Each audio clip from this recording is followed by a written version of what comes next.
Le Pirkei Avot de cette semaine, c'est le 5e Pérec. Et dans le 5e Pérec du Pirkei Avot, il y a une Mishnah qui est très célèbre, sur laquelle il faut beaucoup réfléchir. Il y a marqué Shosha. Il y a tous les chiffres, Asara Dvarim, Shiva Dvarim, Arba Dvarim, arrivé à Shosha. J'ai oublié de chercher où c'est. Kol Mishesh Biyado, Shosha Dvarim Ailou, tout à la fin du 5e Pérec. Kol Mishesh Biyado, Shosha Dvarim Ailou. Si quelqu'un il a ces trois qualités, Mitalmidav chez Avraham Avinu, il s'appelle un élève d'Avraham Avinu. Ou Shosha Dvarim Acherim, Mitalmidav chez Bilam Aracha. Et les trois contraires, c'est qu'il est un talmid de Bilam. Aïn Tova, Ruach Nemura, Nefesh Shefala, Talmidav chez Avraham Avinu. Il y a différentes traductions dans les Rishonim exactement de quoi on parle, ou c'est qu'on a vu dans Avraham Avinu, Aïn Tova, Ruach Nemura, Nefesh Shefala, plus ou moins. Ça correspond à ce qu'on appelle les grands yesodot du Yetzer Hara Ba'olam Hazeh, Kina, Ava, Kavod, la jalousie, les débauches matérielles, les envies matérielles et les envies les honneurs, ces trois choses-là qui détruisent une personne, le contraire à tout Avraham Avinu, Aïn Tova, contraire de la jalousie, il était content du bonheur des autres. Ruach Nemura, il était humble, il ne cherchait pas le kavod. Nefesh Shefala, il n'avait pas de ta'avot, d'envie matérielle. Ça, c'est Avraham Avinu. Nefesh Rechava, Aïn Ra'a, Ruach Gvoa, Nefesh Rechava, Mitalmidav chez Bilam. Bilam, au contraire, il avait Aïn Ra'a, la jalousie, Ruach Gvoa, l'orgueil. Nefesh Rechava, il voulait tout l'or et l'argent du monde. C'est Talmidav chez Bilam Aracha. Et la Mishnah termine en disant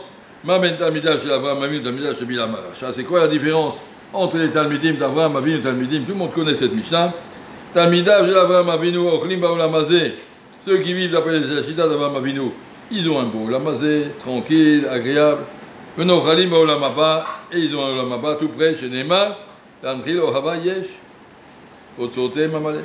Aval Talmidav chez Bilam Aracha, ceux qui vivent dans le système de Bilam, Yorshim Geinom, Ba'olam Hazeh, ils ont un Geinom, ils sont tout le temps à la recherche et en malheur et en angoisse et en souci.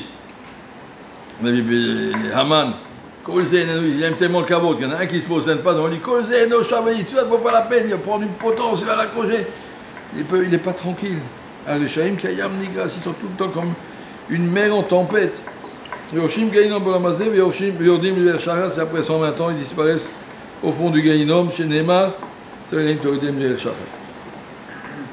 la Mishnah nous apprend, comme ça les Sfarim expliquent, que le monde se partage en deux catégories.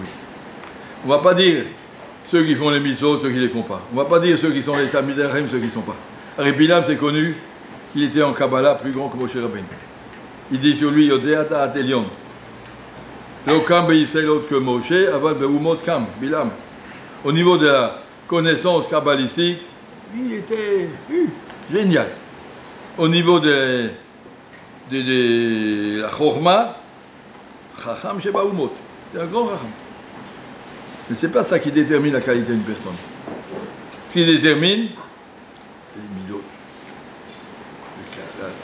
Sur quoi tu construis ton caractère, sur quoi tu construis ton programme de vie. On dit des Reretz Katma le Torah. Dans la Torah, ce n'est pas marqué qu'il ne faut pas être orgueilleux. La Torah, ce n'est pas marqué qu'il ne faut pas être jaloux. La Torah, ce n'est pas marqué qu'il ne faut pas être coléreux. Pourquoi ce n'est pas marqué? Parce que des Reretz Katma le Torah. La Torah s'adresse à des gens qui ont déjà réglé ces problèmes-là. Le Der Reretz passe avant. Der Reretz veut dire construire son comportement et son programme de vie. C'est quelque chose qui doit se construire avant même de toucher un Sefer Torah. Je dois apprendre à me construire ma personne pour essayer de ne pas être susceptible quand on me vexe et de ne pas avoir laissé entraîner par l'argent. Quand on me propose de l'argent, ça ne me dit rien. Quand on me propose du kavod, je n'ai rien à en faire. Et toutes les tavot, et la même chose, tout ça, et les jalousies, je regarde un autre, je dois dépasser tout ça. Il faut que je sois un homme qui ait arrangé ses midot, sinon je fais partie des Talmidim de Bilam. Pour réussir, pour faire partie de la bonne catégorie, à partir de laquelle on peut grimper, avancer dans Torah, dans Mitzvot, dans Yirat Shamayim, mais pour réussir, il faut commencer d'abord par arranger ses midot. Tant qu'un homme n'a pas arrangé ses midot, je peux être le plus grand matmid et le plus grand chacham et faire des tas de mitzvot et rien du tout, sauf au Yorish Gaïnon. Si on n'est pas prêt à investir sur la construction de la personne, on passe à côté de sa vie. La première chose, c'est arranger les midot. Première chose. Alors, ça veut dire quoi, arranger les midot? Comment on fait ça? Qu'est-ce que je dois dire? Je suis orgueilleux, c'est vrai, je suis orgueilleux, mais je suis content d'être fier. Comment je vais enlever ça? Ou bien j'aime l'argent. Il y a des gens qui se disent, moi j'aime l'argent. Il y a des gens qui aiment bien manger, on va au resto, on aime bien manger des bonnes choses, et voilà. On aime bien manger. Je n'ai pas dit que c'est une avéra de bien manger, mais de vouloir bien manger, c'est grave. Et la même chose, toutes les tavotes. Il y a des gens qui, pour les habits, ils t'achètent encore et encore, il faut qu'ils soient habillés, la dernière marque, la dernière mode. Il y a une nouvelle marque de Nike qui est sortie, une nouvelle sorte de chaussures. Tout de suite, il l'achète, sinon il est un imbécile. Pourquoi les autres, ils l'ont, moi, je n'ai pas. Alors on vit pour les autres, on vit tous ces trucs-là. Tous ces jeux-là, il faut apprendre à dépasser. Mais comment on fait ça? Alors, il y a deux méthodes. Mais c'est ça qu'il faut savoir, il y a deux méthodes dans la vie pour changer ces midotes. Première méthode, c'est ce que dit le Gaon de Vilna, Imuna. Quand on dit Tzadik Beimunato Yichye, que Bar Chabakouk a dit une mida, tu travailles sur Imuna, tu arranges tout. Un monsieur qui a une Imuna claire, que personne ne peut rien te prendre. Alors qu'est-ce que tu regardes ce qu'il y a aux autres? Personne, ce qui te revient, tu l'auras. Ce que tu ne dois pas avoir, tu ne l'auras pas. Ce n'est pas la peine ni d'attendre le caveau des autres, j'aurai ce qu'Hachem me donne. Ni d'attendre la tava des autres, la chemda des autres. Je suis complètement... Ce n'est pas la peine d'aller voir plus loin, puisque de toute façon, je n'aurai pas plus que ce qui m'est prévu. Et je n'aurai pas moins que ce qui m'est prévu. Je n'ai pas besoin de regarder les autres avec jalousie. Je n'ai pas besoin de regarder quoi qui va me prendre. Personne ne va rien te prendre. Alors tous les autres gens qui sont autour de moi sont mes amis, je n'ai pas des ennemis. Il y a un monsieur qui a écrit L'Enfer, c'est les autres, vous connaissez, monsieur Sartre. Les autres, ils me dérangent dans la vie, si j'étais seul, je serais mieux. Mais comme on est là, on est obligé de partager, mais le contraire. Tous les autres sont mes amis, j'ai pas de problème. Même si on est capable de vivre avec cette émouna claire, émouna, le monde est géré par Kadosh Baruch Hu, tu n'auras rien de plus, tu n'auras rien de moins. Personne ne peut rien te faire, personne ne peut te prendre même un cheveu de ce qu'Hachem t'a programmé. Ce n'est pas la peine d'être jaloux, pas la peine d'avoir des chemdot, des tavot, ce que tu dois avoir, tu l'auras, ce que tu ne dois pas avoir, tu l'auras pas, c'est tout. Ne t'inquiète pas, ne mets pas tes efforts là-dessus, de toute façon, ce n'est pas toi qui vas le changer. Les gens qui ont fait beaucoup d'efforts pour avoir quelque chose, de toute façon, ils auraient eu. Qu'est-ce que tu fais des efforts? Fais pas ça, c'est dommage pour le temps que tu perds. Mais les efforts, à quoi lui dit Shamaim, Chutz, Mirat Shamaim. Laisse Akadosh Baruch Hu gérer le monde et toi, tu dois gérer ta Mirat Shamaim. Ça, c'est la première méthode. On peut travailler beaucoup sur Emouna. Et celui qui a de la Emouna, de Vilna, il ne se met pas en colère. Pourquoi je vais me mettre en colère? Il ne sera pas déçu, il ne sera pas triste. Ça va, je suis Akadosh Baruch Hu qui gère. Ça, c'est une méthode.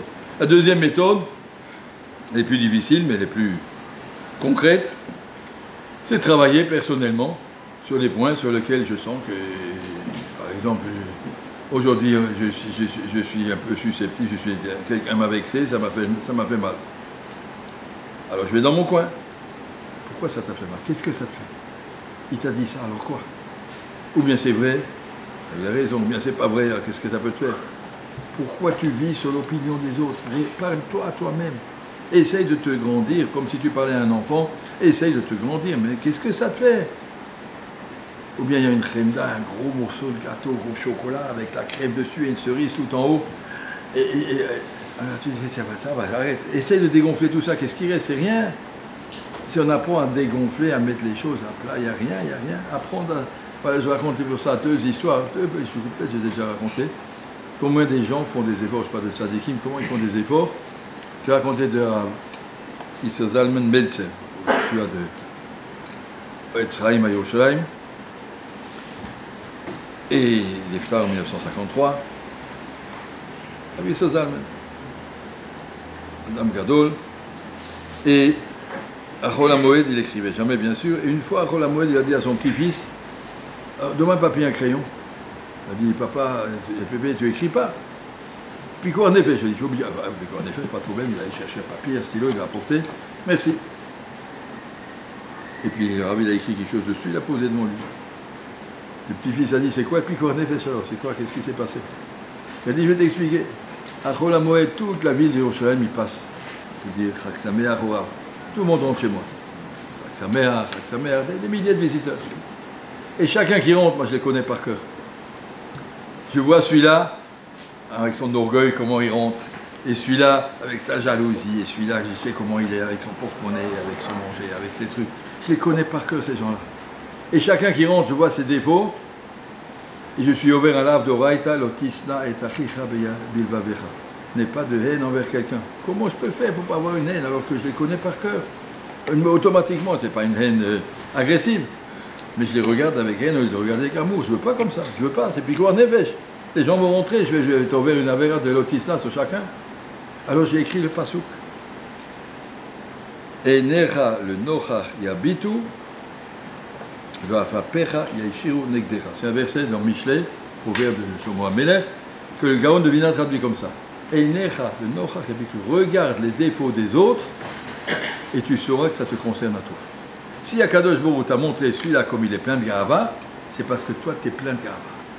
Quand tu vois ça chez quelqu'un, c'est mal que tu l'as chez toi. Alors quand monsieur arrive chez moi comme ça, et je sens que ça me dérange, ça te dérange parce que toi aussi tu l'as. Alors il travaillait sur soi-même. Quand quelqu'un rentre, ce monsieur-là, c'est pas de sa faute, mais je comprends ce que c'est la gava, puisque moi aussi j'ai ça en moi. Etc. Apprendre à travers ce que je vois chez les autres, qu'est-ce que je dois faire. Si Hachem me montre seulement ce qui me concerne à moi, Hachem me montre ce qui est pas bien chez moi. C'est ça que je vois chez les autres. Si je ne suis pas concerné par ça, je ne verrai même pas. Alors, j'ai travaillé sur ces midotes, c'est réfléchir combien c'est faux, réfléchir. Comme ça, il réfléchissait. Réfléchir en voyant quel est le problème des gens. Donc, c'est un problème qui me concerne aussi. Travailler ce problème, apprendre à mettre à plat, c'est rien. Kina, Tava, Kavod, c'est rien, mais c'est rien. Pourquoi tu en fais une histoire? Pourquoi tu en fais un principe de vie? Arriver à mettre tout ça à plat. Et la même chose, une deuxième histoire, c'est beaucoup plus difficile. Je crois que c'est dit aussi, je ne me rappelle plus. Le Noda Biouda, il avait un gendre. Tu connais l'histoire, tu te rappelles? Noda Biouda, il avait un gendre qui était rave dans une communauté. Noda Biouda, c'était le rave de Prague au XVIIe siècle, XVIIIe siècle. Un des plus grands monuments du Ham Israël. Il était rave au XVIIIe siècle à Prague et il avait un gendre. Et ce gendre était rave d'une communauté, je ne sais pas exactement où, en Hongrie sans doute, en Tchécoslovaquie. Et en tant que rave de communauté, il devait faire beaucoup de réunions chez lui à la maison. Des fois c'était des réunions des Shochatim, des fois des enseignants, des fois du consistoire, des fois d'Achevra Kadisha, des fois toutes sortes de réunions que le rave doit gérer, de Mikvaot, de Hérouvim, de toutes sortes de réunions qu'il devait faire. Et chaque fois qu'il y avait une réunion, la dame, la rabbinite, arrivait au milieu de la conférence, au milieu de la réunion. Je dois vous dire que vous devez arrêter de faire du kavod à ce bonhomme-là. Je le connais mieux que vous, c'est un hypocrite. Je le connais, je vous demande d'arrêter, c'est une pourriture. Et partez en claquant la porte. Et chaque fois, c'était la même chose. Le rabbi baissait la tête, il veut qu'il dise. Sa femme, et comme ça, et les gens ils étaient gênés, mais bon, sa femme du rab, on ne peut rien dire. Chaque fois. Et un jour, ce pauvre homme, il est niftar. Et ils ont mis sa dépouille funèbre dans la choule pour commencer les espédimes. Au milieu des espédimes, il y a la dame qui descend des Atnachim. Elle dit, je veux parler. Elle a dit, madame, maintenant ça suffit. Ça vient, on a entendu, ça suffit. Elle dit, non, je veux parler. Elle s'est mise devant le mort et lui a dit, tu as dit que tu sauverais mon honneur. Dis-leur à tous que tout ce que j'ai fait, c'est sur ta demande. C'est toi qui m'as demandé. Jamais j'aurais fait ça. C'est toi qui m'as demandé pour que tu ne rentres pas dans le gava et le kavod, que je vienne chaque fois qu'il y a une réunion et que je te fasse des insultes. C'est toi qui me dis quoi dire. C'est toi qui m'as demandé, dis-leur, pour pas que j'ai honte jusqu'à mes 120 ans. Et le mort s'est réveillé, c'est pas réveillé, il a bougé la tête, il a dit oui devant tout le monde. Voilà, ça c'est l'histoire. En tout cas, et pour nous, à comprendre combien ce rave a travaillé sur cette mida. Si j'ai peur quand je suis rave de communauté, que ça me prenne un peu la tête, que je vais me gonfler, que je vais me sentir un homme important, il a lutté pour ça, pour ne pas arriver à ça.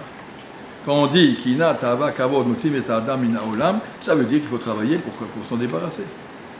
Il ne faut pas dire qu'il y a des gens qui ont bon caractère, des gens qui ont mauvais caractère, écoutez, si je suis paresseux, c'est comme ça, c'est ma nature. Non, ce n'est pas ta nature. C'est ton problème, ce n'est pas ta nature, tu peux travailler sur ça. Comme toutes les autres midot, on doit travailler, ça vient avant. Pour être Talmid d'Abraham Avinu, il faut commencer à nettoyer les midot. Quand on parle nous, de nos Gdolé Israël, ce sont des gens qui ont avant tout arrangé leurs midot. Après, on construit là-dessus. Des Eretz Kadma le Torah. Ça, c'est ce que la Mishnah veut nous apprendre. Alvaï qu'on puisse l'apprendre.